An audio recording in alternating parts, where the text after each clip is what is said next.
Okay, here's a quick look at 7210, 7410 ZF-2045. What we replace it with is a John Deere 7200, 7400.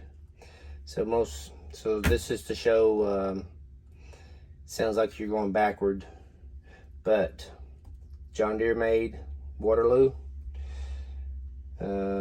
I don't know, these are Germans, I guess.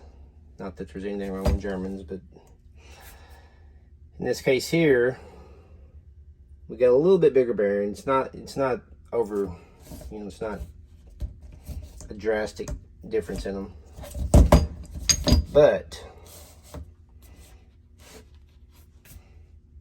that little hole makes a huge difference because this here does not have one.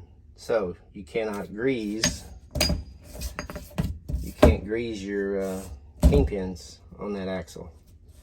That's just the first of many pieces we're going to show why this is a better option to replace that axle with. So I'm going to make a channel on the YouTube specifically for this particular conversion, so we can try to keep it condensed into one specific piece. So it's a FA 900 is the axle we will convert to from the ZF 2045.